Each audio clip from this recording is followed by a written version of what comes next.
Hello, ladies and gentlemen, and welcome to this Supreme Court case overview. In this video, we will be tackling two Supreme Court cases that you need to know for the AP test. That's Wisconsin versus Yoder and Engel versus Vitale. Now, these two cases both fall under the umbrella of religious freedom cases, but we need to recognize that there are two clauses in the First Amendment all about religious freedom, and those are the Establishment Clause and the Free Exercise Clause. This is an area where a lot of students get tripped up. They talk about maybe religious freedom in the First Amendment, but that's not specific enough. And these two cases can help us understand what the differences are between the Establishment Clause on one hand and the Free Exercise Clause on the other. Let's explain, though, a little bit of where the debate actually comes from and what the founders had in mind when they were writing these portions of the First Amendment. In short, we can really put things into perspective with two key examples. And the first is about how religion is personal. You know, all religion is personal, and chances are, even if you belong to an organized religion, you have your own personal beliefs that might differ from others. But that doesn't mean that anyone can do anything they think is right in the name of religion. If that was true, we wouldn't have any laws at all, because every law would have a religious exception for every individual person. You know, one example to think about this is maybe to get beyond the mainstream of the religions you run into every day. For instance, what if someone's religion asked them to sacrifice a goat in their driveway? Right? There might be good reasons, perhaps even things like sanitation, that would cause us to make laws forbidding that. On the other hand, religion is not just personal, religion is also a part of our culture, and it needs to be separate from the government. That is very difficult, right? Our government and the people in our government have religious beliefs themselves. You know, one great example of this we think about is when the government puts up maybe a Christmas tree. Is that religious? Is that just cultural? Is it both? What is the line? How do we determine that? And the Supreme Court has had to make difficult decisions on that. I will tell you, in both cases, the Supreme Court has ruled in favor of these things. That yes, you are allowed to sacrifice a goat and your city cannot ban it. And yes, your city can put up a Christmas tree because that is more cultural than religious. But we'll get to some of the specific examples you need to know in these next two cases. We'll start with Wisconsin versus Yoder, which is a very peculiar case. It's about the Amish, and it's one of my favorite cases in the whole curriculum. In short, a Wisconsin school district, they fined an Amish family $5 because their students refused to attend public high school. Now, this was part of the Amish's sincerely held religious beliefs.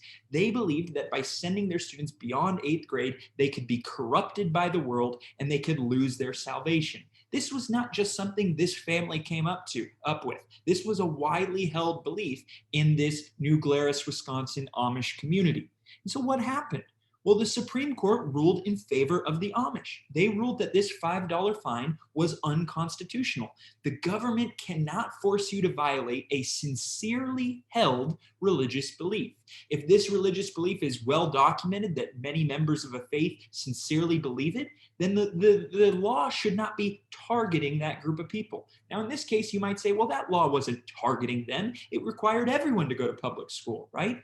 And while that's true, the Supreme Court ruled that they didn't have a good reason for violating the religious liberties. They just said, we think people need school.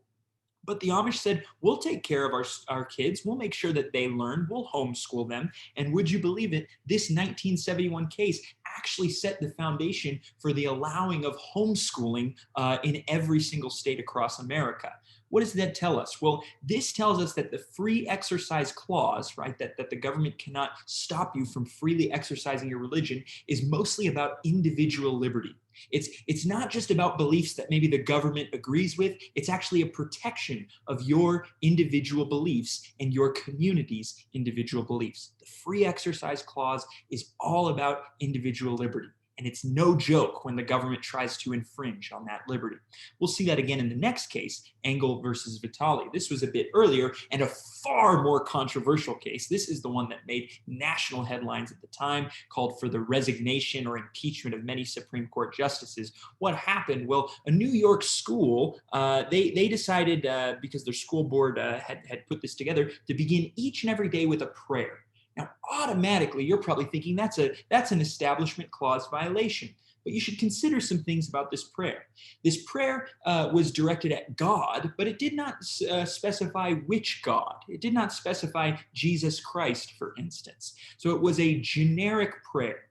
However, the Supreme Court ruled that this prayer was still unconstitutional. The government cannot encourage or discourage religious behaviors without violating your individual liberties under the Establishment Clause. Just like the Free Exercise Clause we learned, the Establishment Clause first and foremost is about individual liberty.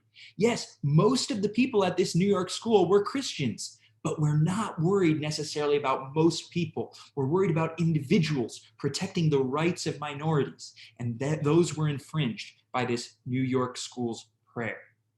What can we take from this? How might we apply this? What other questions might come up on the AP test? Well, when you're applying these cases, there's two major directions you could go. And it's, remember what the Constitution says. You get to freely exercise your religion, and the government cannot establish, and by length of Engel versus Vitale, they cannot encourage or discourage particular religious behaviors. So on the left here, we have this idea that the Supreme Court has to consider whether laws impacting religion have a secular purpose. You know, remember that religious freedom does not mean you get to do whatever you want, right? In the case of Wisconsin versus Yoder, the linchpin was that the state of Wisconsin and the school district in question could not come up with a good enough argument as to why Amish students needed to go to public school specifically. And so if there's a secular purpose to a law, secular being one of those good SAT words, right, just meaning non-religious, if there is a really legit secular purpose to a law and it just happens to impact religions, but it's the least restrictive way to do it, it's their only option, then the Supreme Court has ruled that that's okay. So there are other examples here that we could use to go the other direction. The Free Exercise Clause does not mean you get to do whatever you want. Expect them to ask about that. On the other hand, things get, I would say, much more dicey when we get to the Establishment Clause, because the Supreme Court has to really consider what counts as encouraging religious behavior. Right? The Supreme Court has ruled that when a town puts up a Christmas tree, this does not break the Establishment Clause. You heard me talk about how prayer in a public school violates the Establishment Clause, but maybe you know, if you're my students, I give you this example, that Congress opens each and every session with a prayer. Why is that okay? Well, because there's a fine line between encouraging and just sort of participating in this cultural activity. And in that case, the Supreme Court ruled, well, in Engel versus Vitale, these are kids, right? They're going to look to what their teacher is doing and take that as what is right. Whereas Congress people, they can participate or not participate. They are adults and are more able to make their own decisions. So there's always a very fine line as to when the Establishment Clause is broken because of this encouragement principle. That's all we have time for with these cases. I wish you the best of luck and hope you have a great rest of your day.